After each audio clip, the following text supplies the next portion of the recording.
मेरे प्रिय जिज्ञासु छात्राओं, पिछले पीरियड में बेटा हम जनतंत्र पर चर्चा कर रहे थे।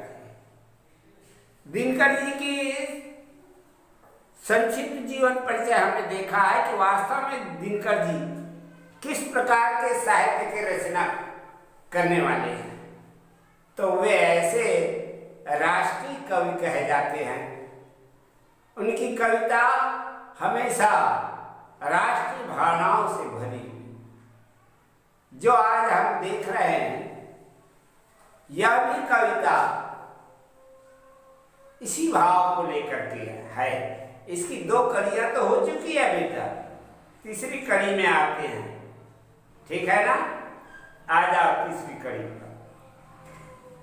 जनता जनता हाँ, लंबी बड़ी जीभ की वही कसम, जनता सचमुच ही बड़ी वेदना सहती है।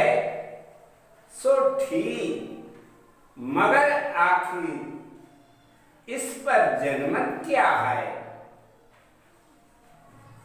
प्रश्न गूढ़। जनता इस पर क्या कहती है? ये 4 पंक्तियां हम इसका व्याख्या देखते हैं।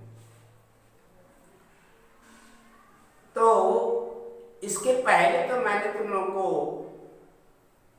संदर्भ तो बतला ही दिया है। संदर्भ वही रहेगा, फिर से बता देता हूं संदर्भ। प्रस्तुत पंक्तियां हमारी पाठ्य पुस्तक के जनतंत्र का जन्म नामक पाठ से उद्धृत है। इसके कवि राष्ट्रीय भावनाओं से भरे हुए राष्ट्र कवि दिनकर जी हैं। रामधारी सिंह दिनकर, ये पूरा नाम है उनका। ठीक, तो ये रहा संदर्भ बेटा। अब देखो इसके प्रसंग, है ना? प्रसंग भी वही पहले जो हमने बताया वैसी। अब आ जाते हैं व्याख्या पर। दिनकर जी कहते हैं कि कसम खाता हूं जनता की पुकार। कवि जी ने कहा कि मैं कसम खाता हूं, हैं? क्या कहते हैं? कसम खाता हूं कि जनता दुख सह रही है, जनता वेदनाओं का सामना कर रही है। इस पर जनमत क्या कहता है? इस पर जनमत अर्थात जनता की क्या पुकार है, उनका क्या कथन है, यह समाज के समक्ष एक रहस्यमय प्रश्न है, गूढ़ प्रश्न है। परंतु इस जनता की क्या इच्छा है यह जानना भी आवश्यक है। क्या जानना आवश्यक है? कि वास्तव में ये जागरूक जनता क्या चाहती है, उसकी भावनाएं क्या है, ये जानना जरूरी है। इस 4 पंक्ति का इस तरह से बेटा व्याख्या हो गया। अब देखो इसका भावार्थ विशेष। भाषा इनके कवि दिनकर जी के प्रवाहपूर्ण है, अलंकारों से युक्त है और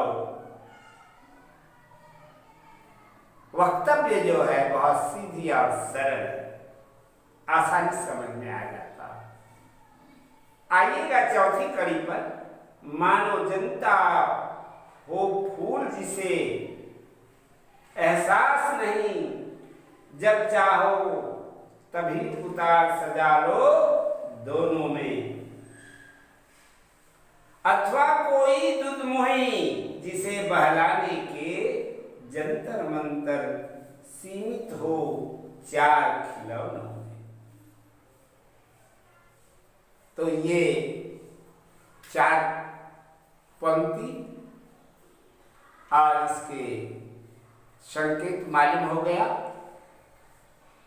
संदर्भ तो बेटा इसके पूर्ववत, और प्रसंग पर यदि कहो तो प्रस्तुत पद्यांश में कवि जी ने जनता के सीधे साधे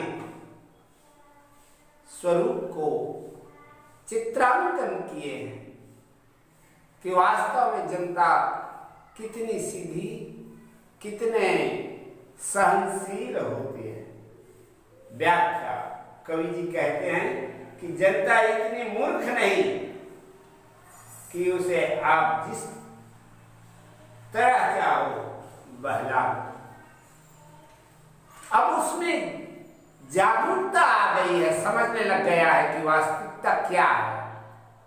हमारा कर्तव्य के साथ साथ हमारा समाज में अधिकार क्या है, प्रशासक हमारे प्रति क्या कर रहा है, ये समझने लग गया। जब चाहे तब आप जनता के साथ खिलवाड़ करो। जनता कोई दुर्मी बच्ची नहीं है जिसे आप खिलौना देकर के बहला।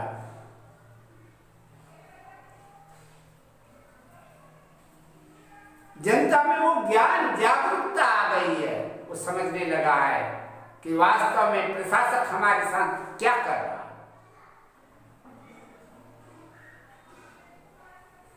इस पंक्ति में भी कवि जी ने सीधे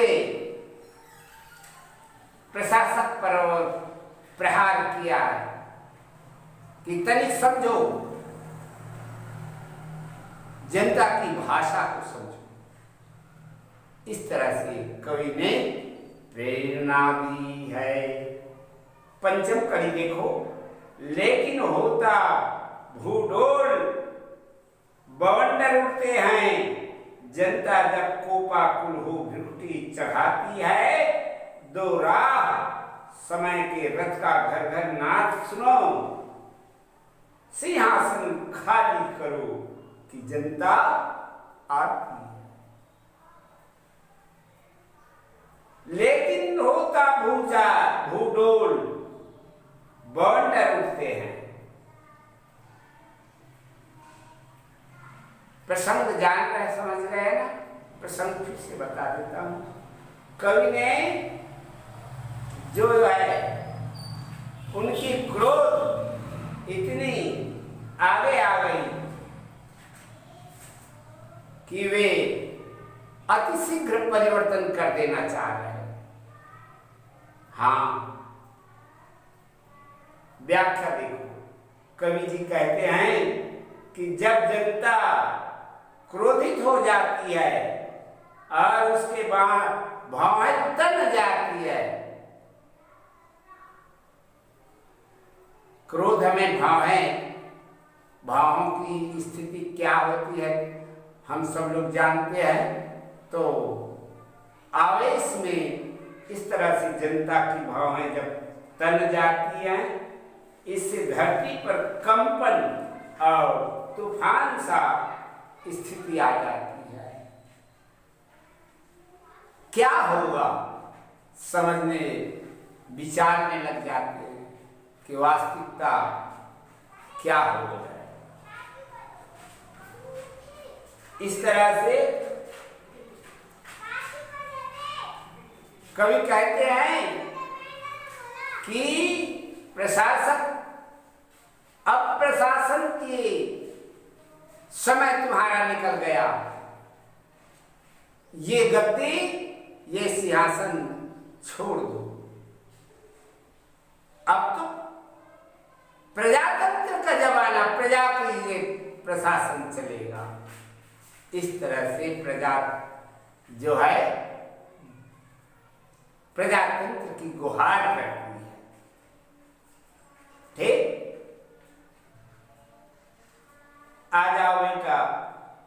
षष्ठम, हुंकारों से महलों की नींव उखड़ जाती है, उखड़ जाती श्वासों के बल में, ताज हवा में उड़ता है। जनता के रोके राह, समय में ताप कहाँ, वह जिधर चाहती काल उधर ही मुड़ता है। जनता में वो ताकत है, वो शक्ति है। हुंकारों से महलों की नींव उखड़ जाती है। प्रजातंत्र के दुहाई देते हुए जनता की पुकार सामने आती है, कहती है, कवि कहते हैं कि जनता की आवाज में, जनता की आवाज से राजमहल हिल उठते हैं। हाँ, एकांगी शासन करने वालों की हालत खराब हो जाती है कि हमारा क्या होगा,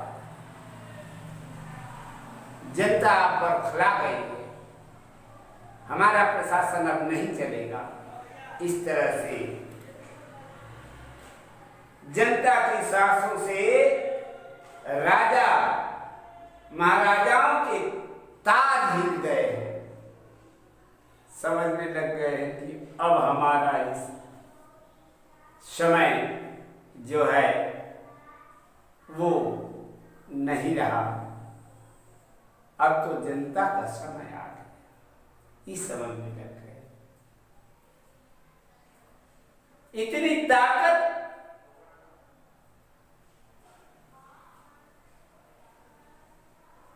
जनता में वो ताकत है कि चाहे जो परिवर्तन कर सकता।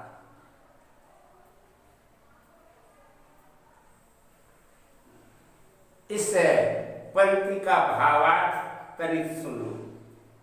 लोकतंत्र की शक्ति की सीधी और सरल भाषा में कवि जी ने प्रेरित किया है, समक्ष रखा।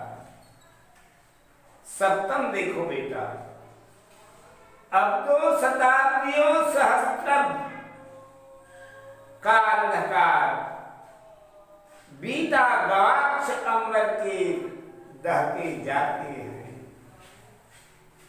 या और नहीं कोई जनता के स्वप्न आ जाए, चीरते तिमर का वक्ष उमड़ते जाते हैं, चीरते तिमिर का वक्ष उमड़ते जाते हैं। कितनी अच्छी पंक्ति है कविवर में, किन प्रेरणाओं को भरने के लिए कह रही। जनता अपने सपनों के कैसे साकार करेंगे, इसका सुंदर चित्रांकन कवि ने इन पंक्तियों में किया है।